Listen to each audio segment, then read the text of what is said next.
আসসালামু আলাইকুম এবং নমস্কার। আপনারা দেখছেন পশ্চিমবঙ্গের আজকের এক্সক্লুসিভ পলিটিক্যাল বুলেটিন। গত কয়েকদিনের পুরনো বা বাসি খবর নয়।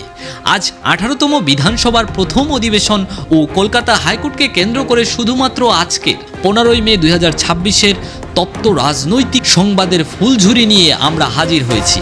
প্রাক্তন মুখ্যমন্ত্রী মমতা বন্দ্যোপাধ্যায়ের ঐতিহাসিক কোর্ট ফাইল থেকে শুরু করে নতুন মুখ্যমন্ত্রী শুভেন্দু অধিকারীর কড়া অ্যাকশন, রাজনীতির অন্দরের সব খবর পাবেন এখানেই।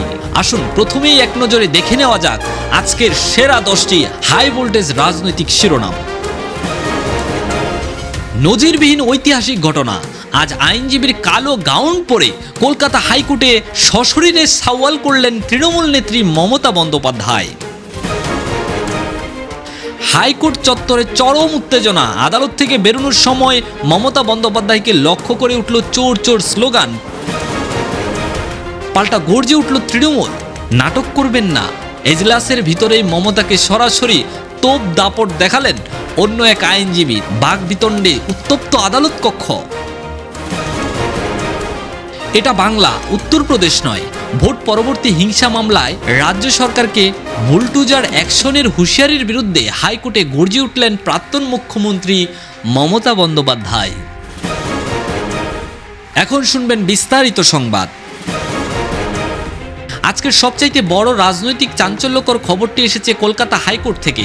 ভারতের ইতিহাসে খুব কমই এমন দেখা গিয়েছে যে কোনো প্রাক্তন মুখ্যমন্ত্রী নিজের দলের হয়ে আদালতে মামলা লড়ছেন। আজ ভোট পরবর্তী হিংসা সংক্রান্ত একটি জনস্বার্থ মামলায় তৃণমূলের হয়ে ওকুলতি করতে কালো কোট ও আইনজীবীর পোশাকে হাজির হন মমতা বন্দ্যোপাধ্যায়। প্রধান বিচারপতি সুজয় পালের এজলাসে তিনি নিজ দায়িত্বে সওয়াল করেন এবং তৃণমূল কর্মীদের উপর হওয়া অত্যাচারের বিরুদ্ধে সরব হন। উল্লেখযোগ্য, 1985 সালে বার কাউন্সিলর নামে নথিভুক্ত করার পর থেকেই তিনি সদস্য পদ নবায়ন করে আসছেন বলে আদালতে জানান মমতা নিজেই। আদালত চত্বরে মমতাকে দেখে চোর চোর স্লোগান ও উত্তেজনা। আজ যখন মমতা বন্দ্যোপাধ্যায় সওয়াল জবাব শেষ করে আদালত কক্ষ থেকে বের হচ্ছিলেন, তখন হাইকোর্ট চত্বরে উপস্থিত আইনজীবীদের একাংশ এবং বিজেপি সমর্থকরা তারা লক্ষ্য করে জোরে সোরে চোর চোর স্লোগান দেওয়া শুরু করেন।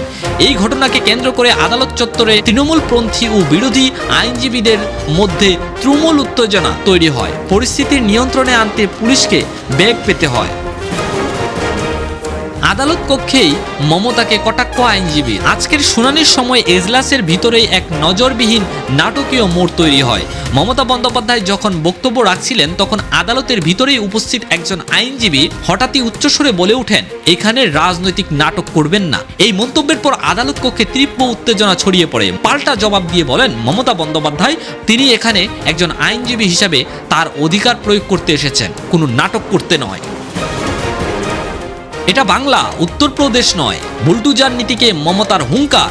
আজকের সওয়ালে নতুন বিজেপি সরকারকে তীব্র আক্রমণ করেন মমতা বন্দ্যোপাধ্যায়। ভোট পরবর্তী হিংসার অভিযোগ, যেভাবে বিভিন্ন জায়গার পদক্ষেপের কথা বলা হচ্ছে তা বিরোধিতা করে তিনি আজ আদালতের সামনে বলেন, এটা পশ্চিমবঙ্গ, এটা কোনো উত্তরপ্রদেশ নয় যে এখানে যন্ত্রতন্ত্র বুলডোজার আক্রমণ চালানো হবে। তিনি আইনের শাসন জারির কথা বজায় রাখার কথা বলেন এবং আদালতের কাছে জোরালো আবেদন জানান।